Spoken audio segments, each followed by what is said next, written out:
Bismillahirrahmanirrahim. Qala Syekh Abdullah Al-Bassam rahimahullah, fa idza mata ghumidat ainah. Kalau orang yang meninggal ini, kalau orang yang sakit tadi sudah meninggal, maka hendaknya matanya itu ditutup. Ya, disebutkan dalam catatan kaki, yaitu hadis yang diriwayatkan oleh Imam Muslim. Tentang apa? Hadis Ummi Salamah itu, masalah meninggalnya Abu Salamah. Baik. Wa luyinat mafasiluh, dan hendaknya sendi-sendi dia itu dilunakkan, barangkali karena case tertentu sehingga badannya itu jadi kaku, jadi kejang, maka apa, kita pijit-pijit agar agak lunak dan sebagainya. Terutama ini nanti akan memudahkan untuk orang yang memandikan, karena terkadang ada case tertentu menyebabkan tangannya kaku, sulit untuk dimandikan, atau mungkin karena apa, terkait dengan ada hukuman dari Allah sehingga tangannya itu jadi kaku dan lain-lain. Sebagaimana disebutkan dengan sanad yang sahih tentang kisah ada seorang wanita yang meninggal, kemudian dimandikan oleh sekelompok wanita, kemudian apa, mereka teriak. Ketika ada yang masuk tanya ada apa, katanya wanita ini aneh, setiap kali tangannya itu kita lunakkan, tangannya balik lagi menutup sebagian anggota badannya. Terus menerus, setiap kali kami pindah untuk kami mandikan, tangannya balik lagi kaku.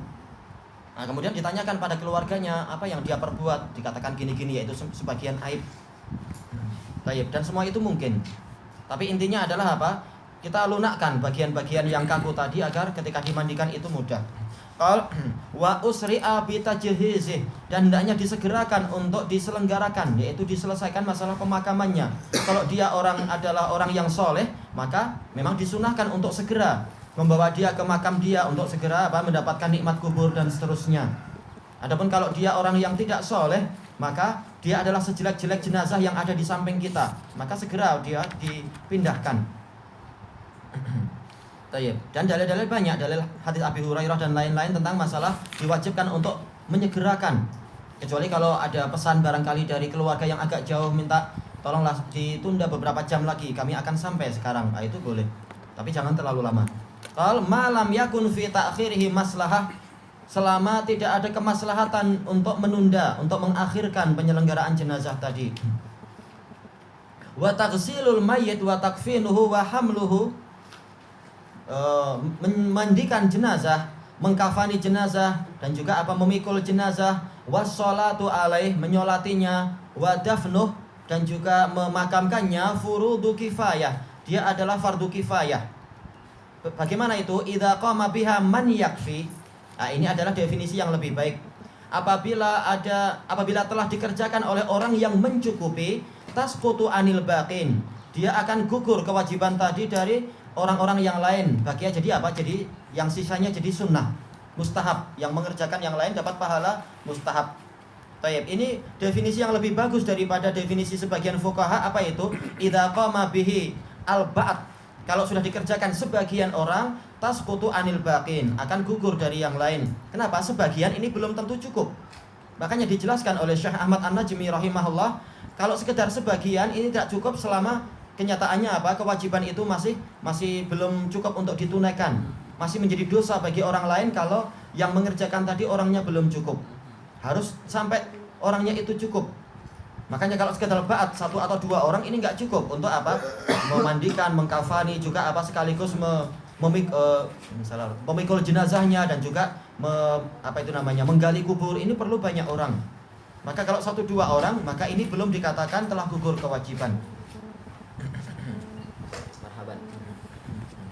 Qal sya'na kulli fardhi kifayah. Memang ini adalah sifat dari setiap fardu kifayah. Dan yang menjalankan fardu kifayah, maka dia nilainya lebih agung daripada yang lain-lain. Karena apa? Dia telah menyelamatkan umat dari dosa-dosa yang banyak, sebagaimana dijelaskan oleh Al-Juwaini, dan juga Al-Juwaini dalam kitab Ghiyasul Ummah, itu kitab yang sangat bagus. Fa in turik, kalau ternyata perkara tadi itu ditinggalkan, saral ismu alaman alimahalah wa qadara ala dzalik, maka jadilah dosa itu dipikul orang yang mengetahui kondisi orang tadi dan dia mampu untuk itu. Summa tarakah, dia mampu untuk mengerjakan tapi dia meninggalkan itu. Nah, di sini ada isyarat bahwasanya kewajiban itu dipikul oleh apa itu? Oleh dua syarat. Kewajiban itu akan terjadi kalau apa? Terpenuhi dua syarat. Yang pertama ilm, yang kedua adalah qudrah. Sebagaimana dijelaskan oleh Imam As-Sun'ani di dalam apa? Tathhirul I'tiqad. Yaitu apa? Kalau seseorang mampu cuma dia tidak tahu ada case itu, maka dia tidak dosa. Sebaliknya dia tahu tapi dia tidak mampu, maka dia juga tidak dosa kalau tidak mengerjakan. Tapi kalau dia itu tahu ada case itu dan dia mampu mengurusi, ternyata dia tidak menjalankan, maka dia berdosa. Jadi syaratnya adalah ilmu dan qudrah, adanya ilmu dan adanya kemampuan. Wa sifatus sholati alaihi arba'u takbirat. Bentuk sholat kepada jenazah adalah 4 takbir. Ini salah satu cara dan ini yang paling terkenal. Ba'dal ula al-fatihah. Setelah rakaat yang pertama, setelah takbir yang pertama adalah al-fatihah. Wa ba'da tsaniyah as-sholatu ala nabi sallallahu alaihi wasallam. Setelah takbir yang kedua adalah bersolawat kepada Nabi sallallahu alaihi wasallam. Wa ba'da tsalisah, setelah takbir yang ketiga ad-du'a ulil mayyit. Terserah doa yang mana yang kita inginkan, tapi yang terbaik adalah yang dicontohkan Rasulullah. Yang paling diberkahi, paling banyak pahala dan paling besar itunya kemungkinan dikabulkan. Walaupun doa yang lain boleh, karena Rasulullah tidak mewajibkan doa tertentu. Wa ba'da ar-rabi'ah saktatun latifah summa as-salam. Setelah takbir yang keempat, diam sejenak kemudian salam.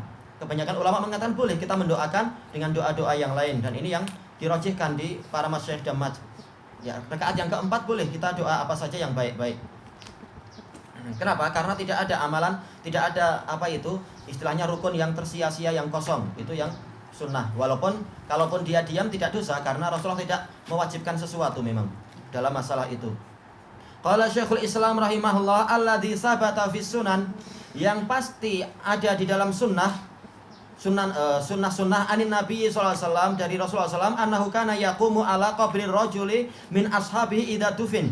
Rasulullah SAW berdiri di kubur seseorang, bukan berarti menginjak, tapi ya di sampingnya, dari sahabat beliau apabila dia telah dikubur, selesai dimakamkan dan ditinggikan 1 jengkal, kemudian berdiri sejenak di situ. Kemudian apa?